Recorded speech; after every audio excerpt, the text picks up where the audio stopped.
A maioria dos brasileiros come quase todos os dias arroz e feijão. Cada pessoa consome em média 25 quilos de arroz e 19 quilos de feijão por ano. Além desses alimentos, a nossa cesta básica contém batata, tomate, banana, óleo de soja, macarrão, café, açúcar e farinha, que pode ser feita de mandioca ou de trigo. Ou seja, a nossa alimentação depende diretamente da agricultura. E o Brasil é autossuficiente em todos os produtos da cesta básica, com exceção do trigo. A produção agrícola do país iniciou na época da colonização, com o cultivo da cana-de-açúcar. No século XVIII, a monocultura da cana-de-açúcar abriu espaço para o tabaco, cacau, algodão e principalmente o café. Surgiu assim a oligarquia do café, que durou até a crise de 1929. A queda brusca dos preços do café internacional fez o Estado Novo promover incentivos para as outras culturas. O apoio de Getúlio Vargas à agricultura deu tão certo que, a partir dessa época, o Brasil ficou conhecido como o celeiro do mundo. Desde então, a agricultura no país se consolidou nas mais diversas espécies de cultivo, como grãos, cereais, frutas e olerícolas.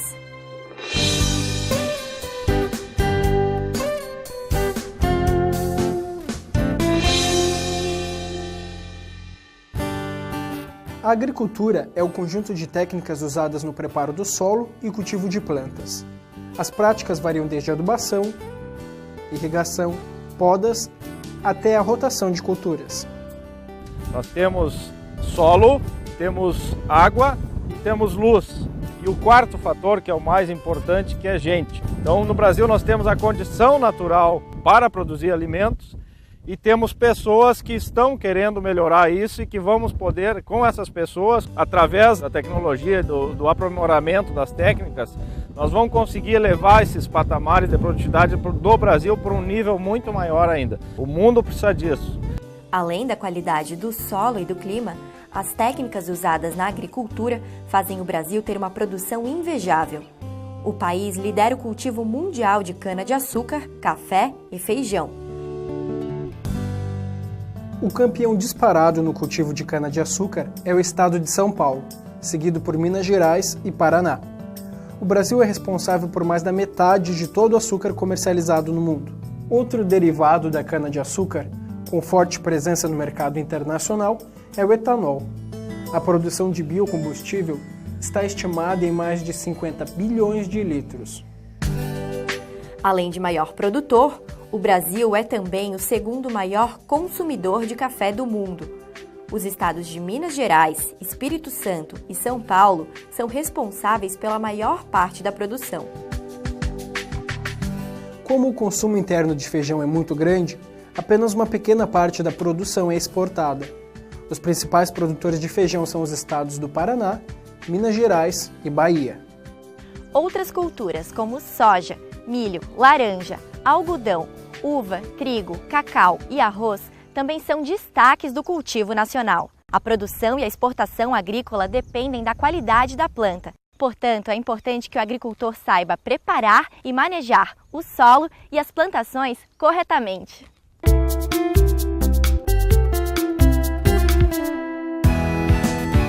O solo é uma mistura porosa composta por ar, água, partículas inorgânicas, matéria orgânica e em decomposição. O produtor deve realizar análise, coletas de solo para caracterizar a física e a química do seu solo. Verificar na parte química a necessidade de fazer uma adubação, uma correção, se existe realmente e a quantidade que deve ser aplicada ao solo. E a parte física, verificar se a densidade desse solo, se o solo não encontra-se num teor muito elevado de densidade, a compactação desse solo, para efetuar o manejo correto do solo e para que não ocorra a degradação desse solo. O momento adequado de corrigir o solo é antes do plantio, com antecedência mínima de 3 meses. A preparação do solo deve ser bem profunda para que a raiz da planta entre com facilidade nas camadas. Cada tipo de solo possui peculiaridades que devem ser consideradas no preparo. A quantidade de cobertura no solo vai aumentar a atividade biológica desse solo, aumentando o teor de matéria orgânica do solo.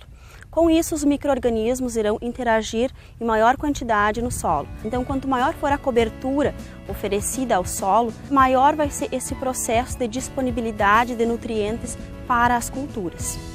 O solo requer muitos cuidados, mas como saber as características, o tipo de relevo e a quantidade certa de corretivos e adubos a ser usada? Essas e muitas outras questões são respondidas através da topografia.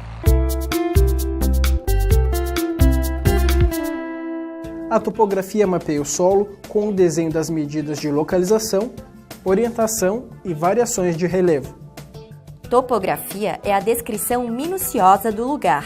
É o desenho do terreno com definições precisas de altura, planos e níveis. Nós temos um exemplo aqui de um nível eletrônico, que ele nos dá a distância do ponto que se está com o equipamento até a mira e também a altimetria, isso digitalmente, e armazena esses dados para a gente posteriormente processar num computador através de um software específico. Com a topografia nós vamos definir as áreas mais apropriadas para cultivos e, em função disso, fazer o nosso planejamento das culturas mais adequadas e adaptadas às condições de solo e clima da nossa região.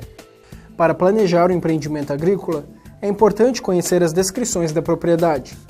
O planejamento de uma plantação, no caso aqui nós temos um exemplo de uma plantação de eucaliptos na silvicultura, ela é muito importante no sentido de que a topografia tem com o objetivo de determinar o formato da área, da propriedade, e também quantificar a área dessa propriedade. A partir desses dados, você pode fazer todo o planejamento, tanto de semeadura, espaçamento, adubação e também previsão de safras, a partir desses dados topográficos.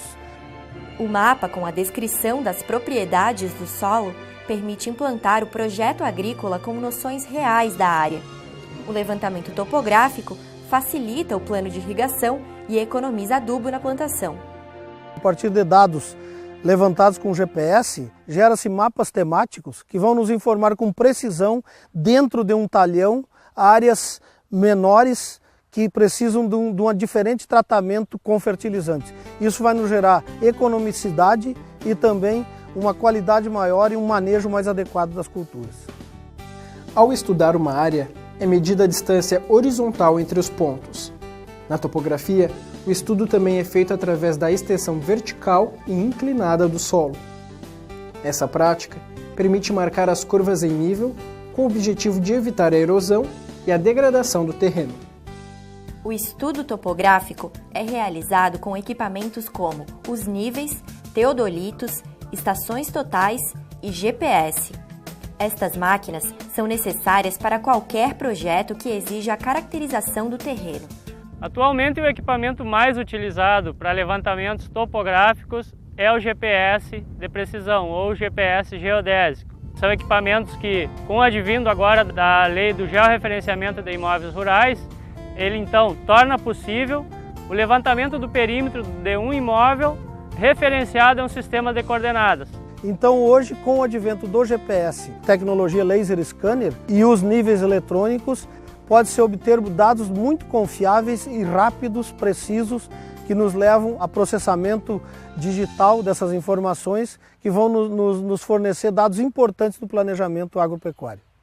A tecnologia é usada em todas as etapas da agricultura, principalmente na mecanização agrícola.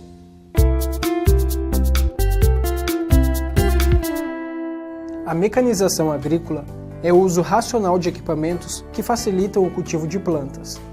O maquinário pode ser motorizado, manual ou tração animal. O que diferencia é a necessidade da plantação e o relevo do terreno. Não existe um tamanho de área próprio para se mecanizar. O que existe é o tipo de exploração agrícola que se faz naquela área. Então, se a exploração agrícola necessita e o custo e benefício é uma relação positiva, é interessante que se mecanize para dinamizar e o produtor conseguir dar os tratos culturais quando a cultura exige. A mecanização no campo viabiliza a produção em pequena, média e grande escala, como as culturas de milho, soja, feijão e arroz. Mecanização nas grandes propriedades, o nome já diz, né? São grandes áreas de cultivo. Então os equipamentos utilizados são aqueles de grande rendimento agrícola e tratores com uma fonte de potência maior. Então são grades com maior número de disco, no caso do arroz são grades, planas niveladoras, entaipadeiras. Isso faz com que a gente sistematize a área, faça o manejo da água dentro da recomendação técnica para a cultura do arroz irrigado. Nas pequenas propriedades, os equipamentos também garantem o aumento da produtividade e a qualidade dos serviços. A mecanização nas pequenas propriedades, ela funciona com o emprego e utilização de máquinas de pequeno porte, utilizando principalmente a força de trabalho humana e animal. Para mecanizar uma propriedade é sempre estabelecida uma relação de custo-benefício, né? Qual é o custo de produção e se aquela produtividade paga esse custo e ainda gera rentabilidade. As máquinas facilitam o trabalho do produtor. No entanto, existe o aspecto negativo, como a poluição e o volume de óleo queimado. O mau uso do maquinário agrícola em uma lavoura pode causar a degradação do solo, como compactação e erosão. Além disso, máquinas e implementos usados na aplicação de agroquímicos podem causar contaminação do solo, da água subterrânea e dos mananciais superficiais de água, como também máquinas e tratores mal regulados podem deixar resíduos de combustíveis e lubrificantes no solo.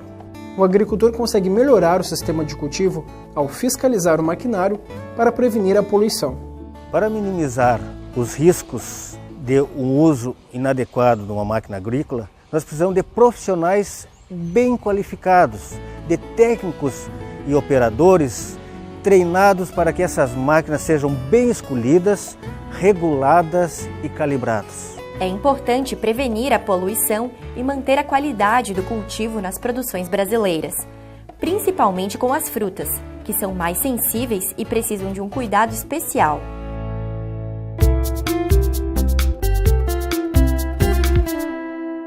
Fruticultura é o cultivo de frutas comestíveis. A produção de frutas possui uma área específica dentro da agricultura porque cada planta frutífera requer uma forma diferenciada de cuidado. O que mais influencia no desenvolvimento das frutas são os fatores climáticos, como temperatura, luz, chuva, umidade e vento. O Brasil possui climas favoráveis ao desenvolvimento de diferentes espécies frutíferas.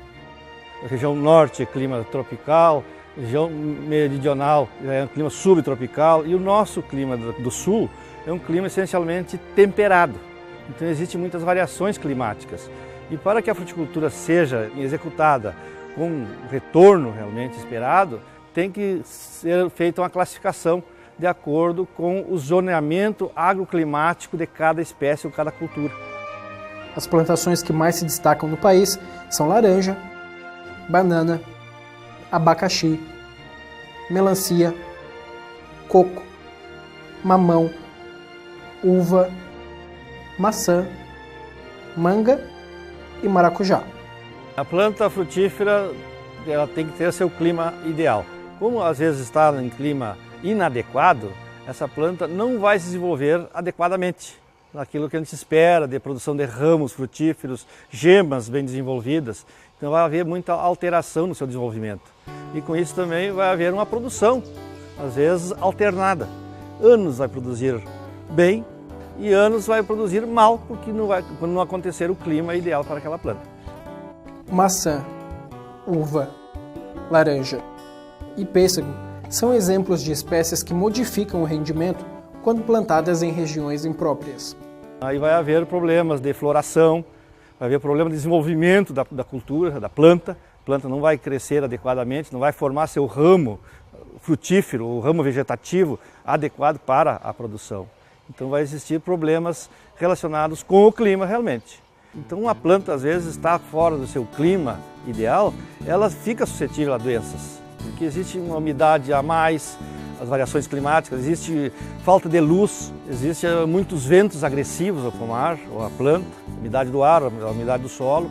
Então essas variações, a planta fica sensível e com isso as doenças se instalam com maior facilidade na planta. As doenças podem ser fitopatógenas, ou seja, fungos, bactérias e vírus que atacam as plantas. As doenças e pragas agem de formas diferentes. Algumas levam à perda da planta ao atingir diretamente partes vitais como raízes, caules e ramos. Outras pragas e doenças provocam prejuízo indireto por afetarem parcialmente o tronco, ramos, flores e frutos. Uma das principais doenças que atacam os bananais é a cigatoca. É um fungo, chamado de Myxophorella. Aqui no município a gente adotou um monitoramento. O município foi dividido em regiões. Dentro dessa região foi escolhido um bananal que representasse essa região e toda semana os técnicos vêm e fazem a leitura da planta e dão o nível de infecção da doença. Então a gente chega no bananal, escolhe 10 plantas, todas plantas que já cachearam, plantas novas, e a gente faz a leitura de 3 folhas cada planta, a folha 2, a folha 3 e a folha 4. Com a leitura a gente obtém o nível de infecção da doença. Esse nível de infecção depois é feita uma soma bruta na planilha e dependendo da pontuação que der, o sinal vai para o amarelo ou para o vermelho. Então o produtor, quando ele passa pela sua comunidade e vê a placa do monitoramento, ele sabe que se está verde não tem doença, está tranquilo. Se tiver amarelo, ele já precisa se preparar para fazer a pulverização. E se tiver vermelho, então ele já precisa pulverizar. A prevenção normalmente ela tem sucesso quando você monitora o ambiente, ou monitora as tuas árvores, o teu pomar, o ambiente onde você está trabalhando, que você tem conhecimento. Você conhecendo as árvores, você passa no ambiente e você sabe se uma árvore está com um problema ou não. A importância do produtor seguir o monitoramento é minimizar o nível de pulverizações e também fazer a pulverização na hora que realmente precise. E na situação atual, questão do meio ambiente, a gente tem que controlar essas pragas, às vezes, com produtos alternativos, diminuindo o uso de agrotóxico. Então, a prevenção é a base para todo o sucesso da coisa. A poda é uma forma de eliminar o que é indesejável na planta. A mosca da fruta mesmo, a cochonilha, ácaros, isso são pragas do nosso pomar que elas estão sempre procurando um ambiente favorável para elas, abafado, úmido, com pouca luminosidade, e ali é o campo que elas vão se disseminar. Então a poda ajuda a isso. A gente vai diminuindo a copada, dando a entrada de insolação, dando a entrada de aeração, e isso vai ajudar a melhorar o ambiente e essas pragas vão ser controladas naturalmente. É importante conhecer